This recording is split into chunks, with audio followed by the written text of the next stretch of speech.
Here's a video that you probably want to look at more than once. There's a lot going on in it, and so I warn you about that from the start. We're going to talk about space orbiting, and I want to give you a little history of that first. I put woof here for a reason I'll make clear in a minute. That's my little cartoon of my dog Tiger. There are a couple of videos of him located on the Fred Ebert site. So Kepler's law, Kepler was a scientist, a physicist, and he was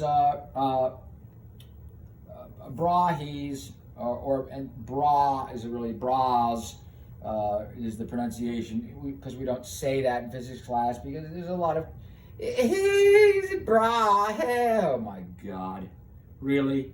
I mean, I would expect that in like third grade, but in high school, say the word bra, and there's like, you say bra. So, Bra, or Brahe, as people insist upon pronouncing his name, it's just the same as the planet. The planet next to Neptune is pronounced Uranus. It's not pronounced Uranus, or it's pronounced Uranus. Deal with it. Just like the play by Shakespeare is Coriolanus. Don't be afraid of the sound of anus. Don't be scared. Sometimes that's the way the word is pronounced. So here we have Bra was the last guy to gather planetary motion data without a telescope. Think about that. He was out there measuring planetary motion with a sextant, no telescope. Amazing. And Kepler, upon his professor's demise, took his data and empirically, meaning without a sound building up from first principles in physics, without deriving equations, he massaged Brahe's data to come up with 3 laws, now called Kepler's laws, for obvious reasons. The first is that all of our planets, Mercury, Venus, Earth, Mars, Jupiter, Saturn, Uranus, Neptune, and Pluto, not considered a planet, but it was when I was a kid, so Pluto's going to be a planet for me. All planets are in an ellipse. A circle is an ellipse, so we sometimes use circular motion instead of an ellipse, a little bit more difficult. In more advanced physics courses, you will use an ellipse, but Kepler was able to take Brahe's data and say that all planets move in an ellipse with the sun, our sun, Sol, at one of the foci. There are 2 foci to an ellipse. And he also was able to show that the further away the planet is from the sun, the slower it moves, and he expressed it, which is really the conservation of angular momentum, but that's way beyond what we expect you to know in this course, that in equal times, if this was like a month, and it was a month from here to here, and a month from the planet moving here to here, the areas of the 2 pieces of the ellipse are the same. So the planet subtends equal areas of the ellipse in equal times. Conservation of angular momentum. You need to know that, don't need to know it. And that the cube of the radius, the distance from the sun to the planet, divided by the period squared, the time it takes for the planet to make one orbit, is a constant. He discovered that by hand. No calculator, no slide rule, calculations by hand. And so Newton comes along during one of the plagues in Europe in the 1600s and derives calculus, as did Leibniz. But we use Leibniz's nomenclature because Leibniz was concerned about teaching calculus to others, and Newton just wanted to use it to prove Kepler's 3rd law. So he derived calculus for his own use and was able to find that this behavior only happens if the force of gravity, the force between the planet and the thing around which it orbits, is some constant, the gravitational constant g, this is not little g, 10 meters per second squared, times the sum product of the two masses, mass of the planet, mass of the sun, divided by the distance between them squared. So the centripetal force, the thing that holds the planet in orbit, is gravity.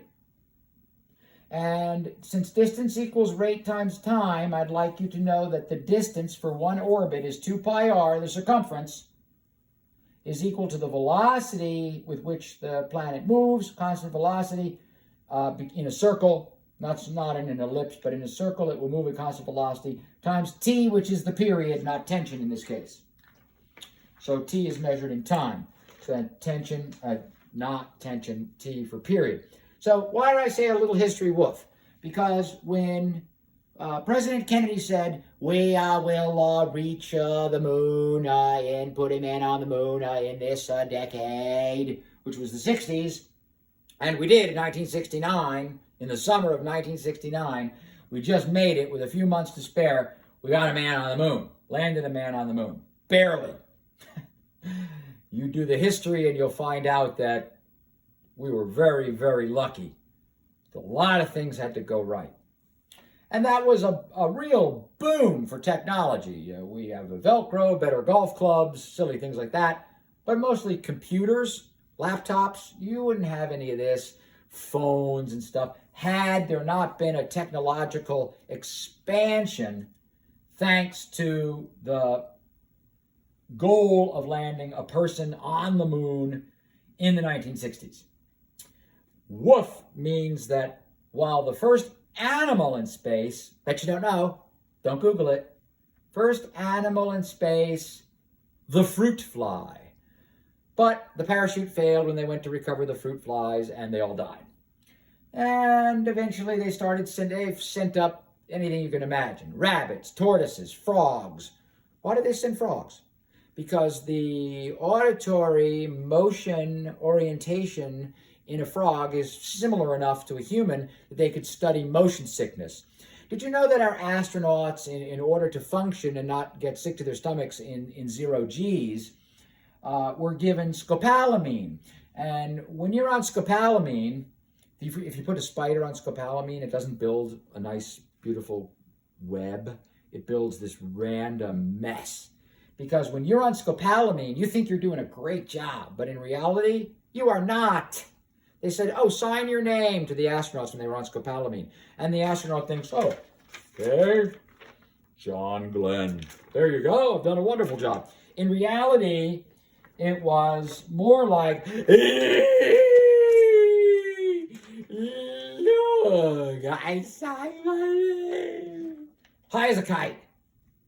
So in order to control the motion sickness, they gave him scopolamine, and in order to contradict the effects of the scopolamine so they could work in the capsule, they gave them speed. Not something they published in the 60s because they really didn't want people thinking that our astronauts were drug addicts. But they were on scopolamine and meth. Brave men, to be sure, and women now, but back then just men, the astronauts. But there are a lot of drugs, a lot of mind-altering drugs in order to function in 0 Gs. So we have the force of gravity thanks to Newton, who derived a constant times the product of the masses of the planet and the sun over the distance between them squared. And we're going to talk about circular orbits, the sun at the middle, the planet, or a space capsule, or a satellite of some sort orbiting space station, who knows. And the period is 2 pi r over the velocity, because distance, circumference equals rate times the period time. But why woof? Because the first animal into space that was a mammal was Leica, the puppy dog. Woof! Yeah, you happy Simoyed mutt. And he looks real happy there, but really in his brain, he's thinking, thanks a lot! Thanks for locking me in here and launching me into space. Because guess what? They didn't have the technology to bring him back. It was a one-way ride for Laka, which in Russian means Barker. Poor Barker got a one-way trip to death. See you later. Thanks a lot. Hey, why don't you close the hatch so it's dark in here? That will add to my fun. They gave him 10 days of oxygen and food. He lasted 1 day.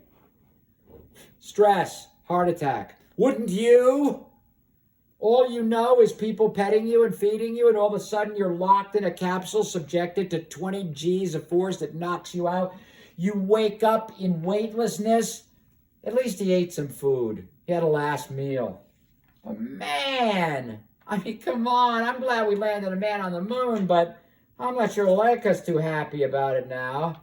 He's since re-entered and burned up, but, you know. Thanks for locking me in the capsule with enough food for 10 days. I won't be needing it because it's so stressful I'll be dead. Right, boom. So the centripetal force is mv squared over r is equal to the gravitational force. The gravitational force provides the centripetal force is how we put it. Canceling one of the r's and the mass of the satellite, it doesn't matter what the mass of the satellite, the velocity of the satellite squared is this constant g times the mass of the object being orbited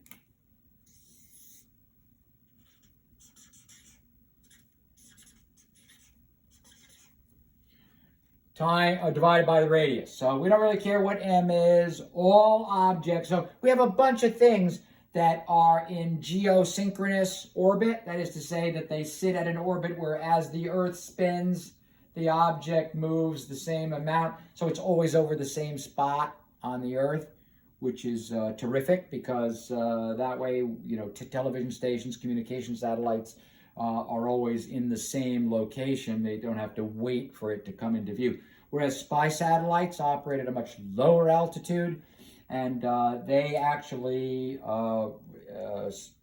can't say a lot about it, but I used to do this work.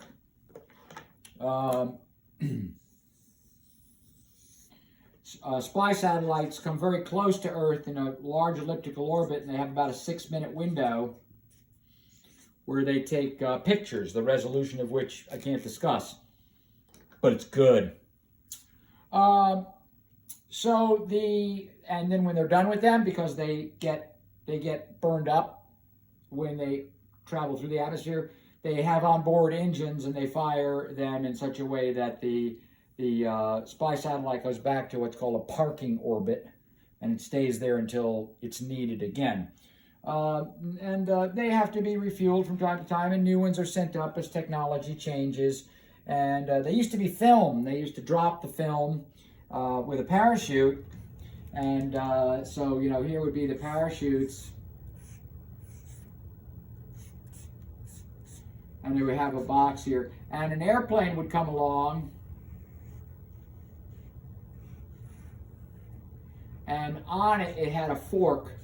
And the fork would catch the parachutes there, and they would recover the box of film from the spy satellite. It's all digital now. Now all they have to worry about is hackers.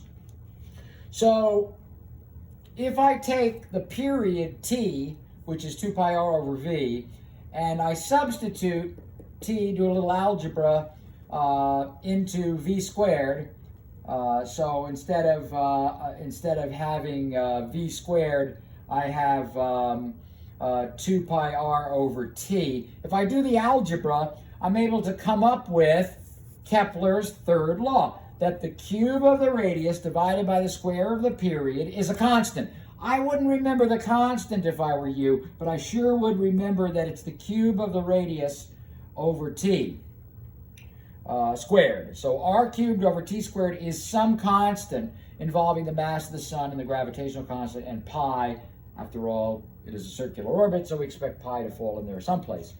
So there are